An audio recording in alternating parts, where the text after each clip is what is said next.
Itangazo risozera inama isanzwe y'abepiskopi gatolika b'i Burundi yo mu kwezi kwa Ruheshi umwaka w'ibihumbi 2026.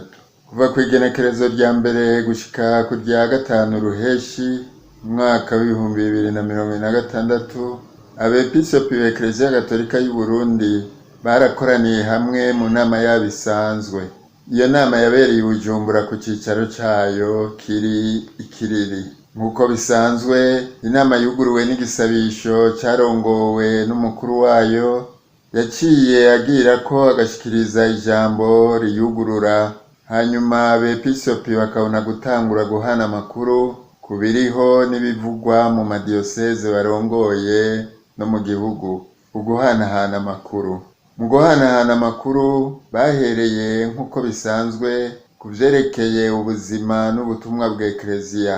Intumwa ya Papa mu Burundi yama yatumiwe muri iyo nama yabo, niwe yatanguye gufata ijambo arashikiriza abepiskopi ikete barungikiwe na Nyenubweranda Papa Leo wa 14 biciye ku munyamabanga wa leta y'i Vatikano Kardinali Pietro Parolin. Yaciye ashikiriza abepiskopi bitari bike vyerekeye ubuzima bwa Eklezia ikwiye kw'isi yose, abanje kubakengurukira cane bo nabo bafashanya ubutumwa ku kugene batunganije neza indinganizo yo kwakira Kardinali Luis Antonio Tagle ajejwe igisata co ku kirimba kwa Papa kijejwe gukwiza hose inkuru nziza, aherutse kugendera Burundi igihe twahimbaza yubile y'imyaka 75 iheze hatanguye iseminari nkuru y'Iburasira yabaye iya mbere mu Burundi, hari kw'igenekerezo rya 17 Rusama umwaka w'ibihumbi 2026.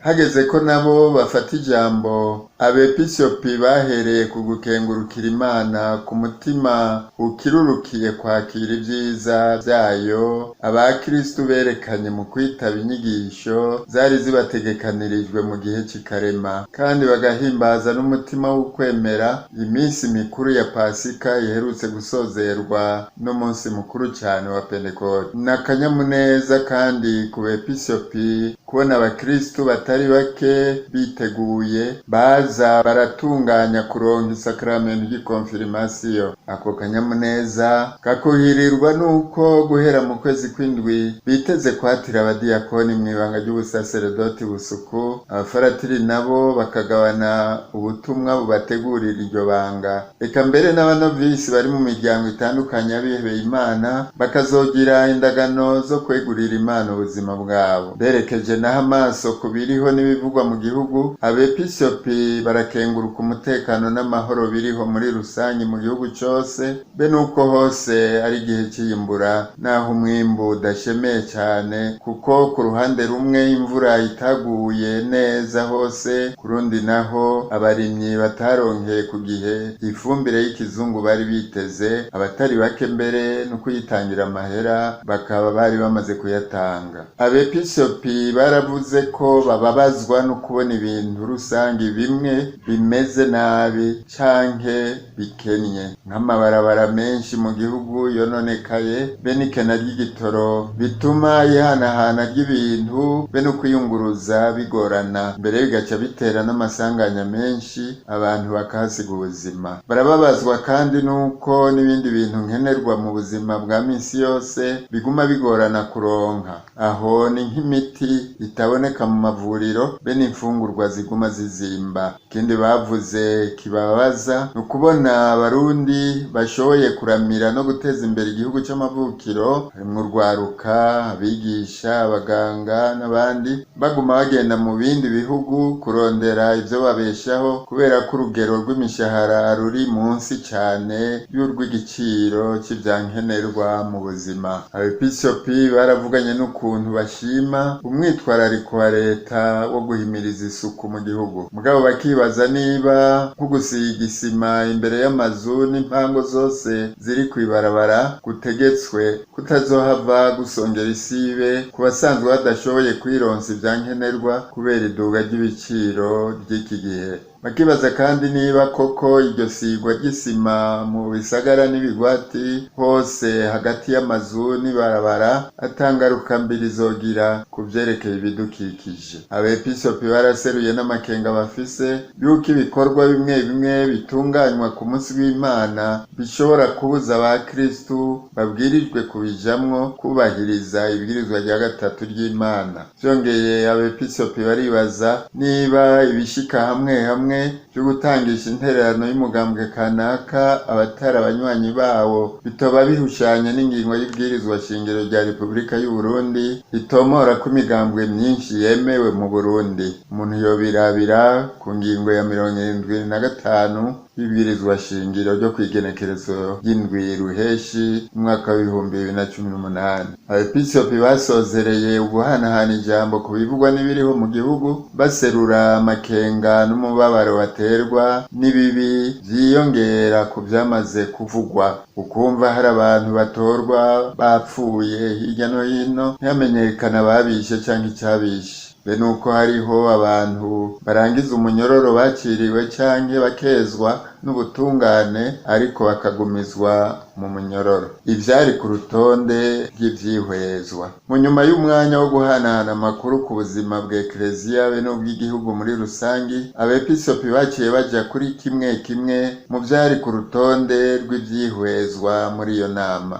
Cambere cari icinyigisho yerekeye imisa zisabwa n'abakristu hamwe n'ishikanwa ritangwa n'ugusaba imisa. Abepiskopi barakiriye integuro y'inyigisho itomora insiguro, intumbero n'akamaro ko gusaba inkuka y'imisa igenewe gutura Imana ico nyene kuyisaba yipfuza kandi yamenyesheje umusaseredoti ayihereza. Bamaze gushikirizwa iyo nteguro n'uwaserukiye umugwi bo nyene bari batumye kuyitunganya, barafashe umwanya wo kuyuzuriza no kuyinonosora baraheza barayemeza. Ica kabiri cyari integekanyo ndanganzira yo gukoresha neza no kubyaza umwimbu amatungo ya Ekleziya mu madiyoseze. Abepiskopi b'Ekleziya barakiriye kandi barongera barihweza integekanyo ndanganzira yotuma mu madiyoseze no ku rwego rw'inama yabo nyene amatungo fatiro ya Ekleziya bungwabungwa neza kandi akabyazwa umwimbu w'uburyo bukenewe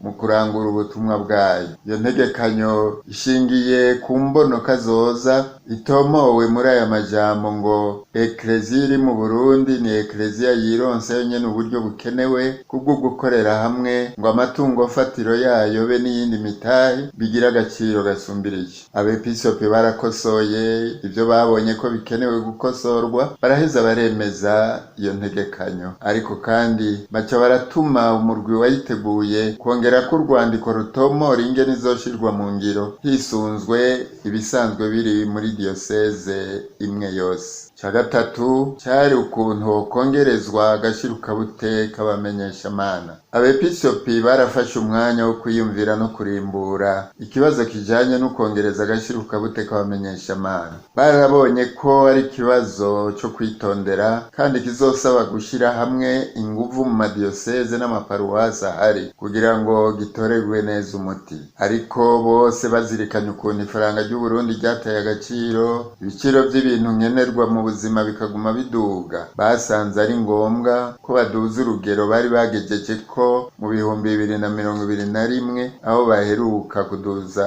ako gashirukabute. Barahuriye mbere no ku ciyumviro cy'uko abo bamenyeshamana boheza bagafashwa no gushinga imigambi yovyara uburyo bwo kukunganira. Bahavuye rero bapfundika yuko boshikirizwa vuba icegeranyo c'ivyo bashitseko kugira ngo baze babanze kubiganira n'abasaseredoti be n'abari mu manama nshingwatunga z'amaparuwase imbere yuko basubira kubonana ngo bashinga urugero rusangi ruzofatirwako mu gutanga ako gashirukabute nyene. Ca kane cari ugushinga igihe abaseminari bakuru bazohora bagirira umwaka wo kwimenyereza ibanga n'ubutumwa bita bitegurira. Iki kibazo cashikirijwe iyo nama n'umwepiskopi ajejwe amaseminari. Kubera indinganizo nshasha y'urukurikirane rw'ivyigwa mu maseminari makuru yashinzwe n'igisata c'ubutumwa kibijejwe ku kirimba c'umuvyeyi wacu Papa, abepiskopi bagihanahanye ku jambo barondera gutomora igihe abafaratiri bogirira umwaka wo kwimenyereza ibanga n'ubutumwa bw'ubusaseredoti busuku bitegurira. Kubera integuro y'ico kibazo itari ikwije ivyo bafatirako kugira ngo bashobore gufata ingingo,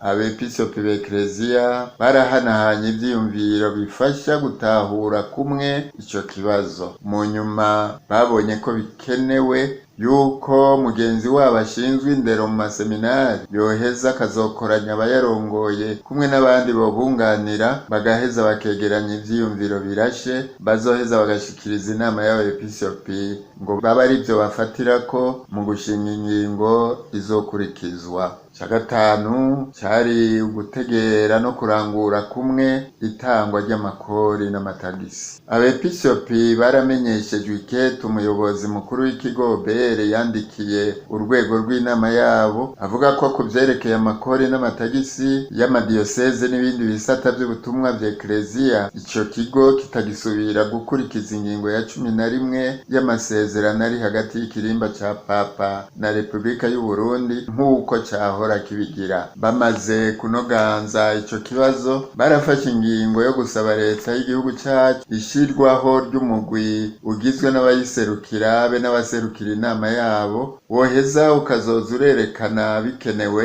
ingene ingingo zitandukanye z'ayo masezerano twavuze zikwiye gutegerwa. Barongeye baratomora n'ivyoshirwa mu rwandiko ruhimiriza inyifato rusangi amadiyoseze n'ibindi bisata vy'ubutumwa vy'Ekleziya kuvyerekeye ikurikizwa ry'amategeko y'igihugu agenga itangwa ry'amakori n'amatagisi. Gusozera, inama y'abepiskopi yarasangiye igisabisho c'amashemezo Ekleziya yo kw'isi yose isanzwe ihereza ku mugoroba wa gatanu ruheshi. Igisabisho giheze haciye hakurikira umwanya wo kwiginanya n'icubahiro umwepiskopi w'inararibonye Simoni Ntamwana yararamukanye isabukuru y'imyaka 80 yamaze avutse.